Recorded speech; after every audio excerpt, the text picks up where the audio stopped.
السلام عليكم ورحمة الله تعالى وبركاته. سو دواada saaxiibadeena Manshil Media waxaan sharaxaynaa film isku jira cilmi nafsi iyo khiyaali laguna magacaabay Longer Souls. haddii aadan weli nagu soo biirin ka mid noqo saaxiibada ku xiran janaalka ana naga hilmaamin inaad noo saarto subscribe. filimku waxa uu ku bilaabanayaa gabar lagu magacaabo Liali waxay ka qayb qaadanaysaa tartanka baabuurta.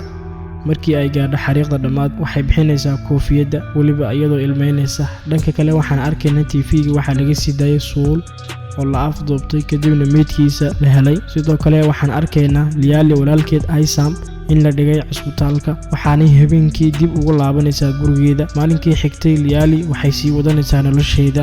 dhanka kale waxaan arkaynaa inay ardaydeeda la aalamiitaynayso. silma filaana waxay iskugu dhaceen laba arday oo ay isgalaas yihiin. mid ka mid ah waxaa lagu qabtay surma. Liali waxay isku dayday inay kala qabato balse mid ka mid ah laad ayay ku dhufatay. habeennimadii markii la gaadhay waxay aaday beerta madadaalada waxaanay doonaysaa inay raacdo mashiinka wayna raacday.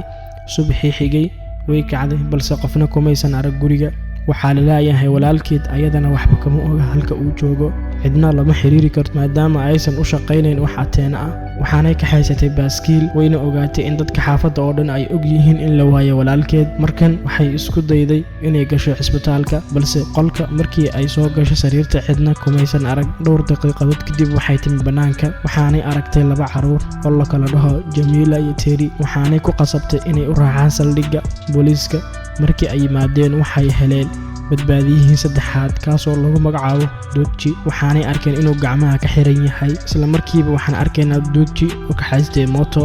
waxay soo aadeen maqaayad waxaanay Liali u soo jeedisay inay aadaan goob ganacsiyadeed si ay u helaan wax akhbaar ah. dhanka kale waxaan arkaynaa Terry oo gacanta ku haysta baaskoolad watana baaskiil. fariin ayaa uga timi dhismaha weyn. isla markiiba waxay galeen dhismaha waxaana ay raaceen wiishkii si ay u aadaan xagga sare. silma filaan ah waxa u damay wiishkii ay saarnaayeen waxaana cod sir ah loogu sheegay inay dhigaan hubka ay wataan iyo borsooyinkaba. intaas kadib wiishkii dib ayuu u shaqeeyay wayna raaceen xagga sarena way aadeen. markan waxay la kulmeen qofkii ka dambeeyay codka sirta ahaa. waa wiil taajir ah oo lagu magacaabo Yaafin. waxay koreen halka ugu sareysa dhismaha si ay u wada arkaan magaalada iftiinkeeda. waxaanay ogaadeen in dadka magaalada laga qaxiyay iyagoon waxba loo sheegin wax shil ah aanan gelin. dhanka kale waxaan arkaynaa Yaafin oo saaxiibadiis baabuurka ku kaxaynaya waxaana uu raadinayaa aabihii. waxay heleen Doodji oo xabad lagu toogtay waxaana isla goobta markiiba soo gaaray Liali iyo saaxiibadeed. balse silma filaana waxaa loo soo weeraray Liali iyadoo lagu soo weeraray fallaaro balse nasiib wanaag Liali waa dareewal fiican. isla markiiba goobta way ka baxsatay. waxa ay istaagtay hotel 5 xidigood leh waxaanay go'aansadeen inay habeenkii halkaas ay u hooydaan. Liali iyo Doodji waxay ka soo saartay fallaartii lagu ganay waxaanay ka badbaadisay dhimasho. Liali iyo saaxiibadeed waxa ay ku ciyaarayaan qolka. maalinkii xigtay Liali waxay Doodji weydiisay inuu garanayo ciddii dhibkan u geysatay balse waa uu ka qariyay. waxaanay go'aan ku gaareen inay raacaan Doodji si uu ugu noqdo tilmaam. Doodji waxa uu kaxeeyay mootada halka Liali iyo saaxiibadeed wataan gaadhi. ugu dambeyn waxay soo gaareen xuduud magaalo. jawiguna waa ceeryaamo ilaa ay waxba ka garan waayeen kii ay marayeen. waxaanay adeegsadeen diirad si ay u arkaan inta ay magaaladu u jirto. muddo yar ka bacdi waxay yimaadeen guri waxaana ay isku dayeen inay degaan gurigaas. gaarigii markii uu kasoo degay Ivan waa uu dhaqaaqay waxaana uu go'aansaday inuu raaco koox kale. dhanka kale waxaan arkaynaa Jamila oo aad u xanaaqsan ilaa ay dhulka ku soo tuurtay TV-ga waxaana laabta gelisay Liali. waxaanan arkaynaa baabuurka oo yaala bannaanka. si kastaba ha ahaatee waxay ogaatay in qof maaskara qaba uu ku dhuumanayo qaybta dambe ee kursiga gaariga waxaana goobta ka baxsaday ninkii maaskaraha qabay. dhanka kale Liali iyo saaxiibadeed waxay raaceen baska iskuulka si ay uga daba tagaan ninkan afka duuban. nasiib wanaag waxa u suurta gashay inay ku ceyrsadaan baska iskuulka. Terry waxa uu tusay duubista ninkii wejiga duubnaa waxaana uu bixiyay ishaaro. habeennimadii dambe Terry waxa uu Doodji weydiiyey sababta ay boolisku u qabteen laakiin diyaar uma aha inuu midaas uga jawaabo. Maalintii xigtay koox burcad ah ayaa ku soo laabatay guriga kooxdan oo wata gaadhi. Markii ay goobta soo gaadheen waxay ku fureen qaac. Liali iyo saaxiibadeed waxay isku raaceen hoteelka 5 xidigood leh si ay u helaan wax. Habeenkii dambe Yavin oo sakhraansan gacantana ku wata baaskoolad ayaa soo hor istaagay qolka. Waxaa si lama filaan ah uga hortimi Liali.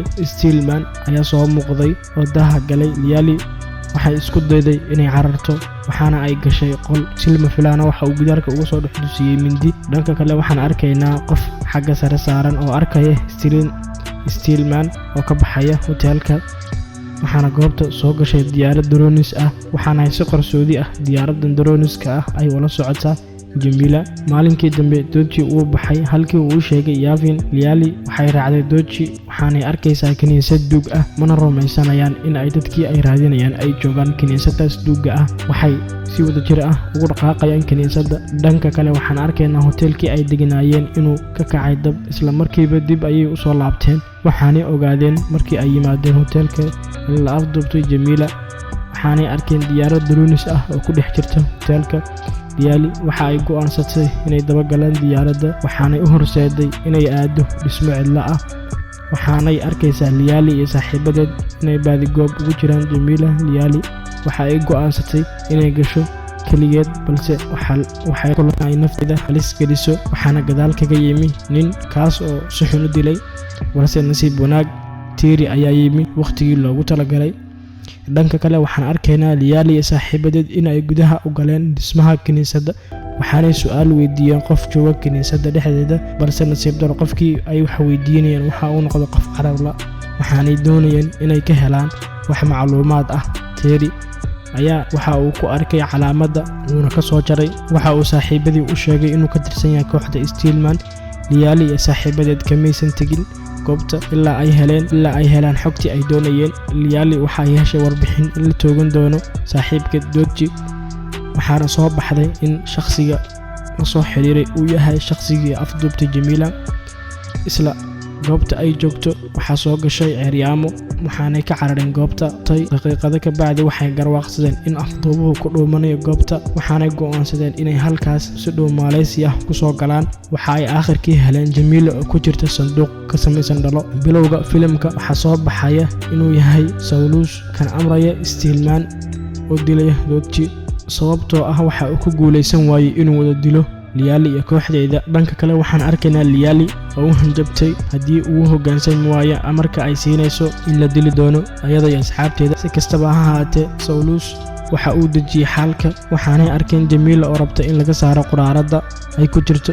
dhanka kale waxaan arkaynaa in Liali warqad la siiyey. warqadaas oo ay ku qoran tahay jabkeeda iyo niyadjabkeeda. waxaanay xasuusan wixii horay u dhacay. waxaanay arkaysaa Jamila, Yavin iyo Terry oo wada jooga beerta. waxaanay ogaanaysaa dhammaantood inay mar hore dhinteen ayna ku dhinteen shil gaadhi. sidoo kale Yavin wuxuu arkayaa warqad. ugu dambeyn wax walba waa uu fahmayaa. Liali markiiba waxay u cararaysaa qabriga. sidoo kale qabuuraha waxaa jooga Doji oo warwarsan. Liali ayaa farxday waxaanay ku tiri waxaa dhacay waa malawaal midkood uusan ahayn runtii. maalintii dambe carruurtu waxay arkeen Doji oo nool. riyadan Aysam waxa uu sheegay inay ka gudubtay ceeryaamada oo ay si lama filaan ah uga kacday. kooxdan ayaa mar kale isku dayday inay safraan waxaana ka horyimi ceeryaamo kale. socdaal dheer oo ay qaateen waqti badan. waxa ay galeen ceeryaamo halkii ay ka heli lahaayeen dhismaha weyn. ugu dambeyn halkii ay rabeen way yimaadeen. waxaanay la kulmeen dad aad u badan kuwaas oo loo maleynayay in ay dhinteen dhab ahaantii. dhammaadka filimka waxaa la arkayaa in dhismaha uu dul taagan yahay nin kaas oo muujinaya inuu yahay hogaamiyaha bulshada. filimkan waxaa la sii daayay 2017. waxaa turjumay edit gareeyay anigoo ah Ayuub Cabdiqaadir. haddii aadan weli ka mid noqon saaxiibada aan ku midownay barteena YouTube-ka Mashal Media nagu soo biir. hana naga hilmaamin inaad noo saarto calaamadda subscribe-ka waayo adiga agtaada way ka fududahay dhankayagana aad iyo qaali uga tahay.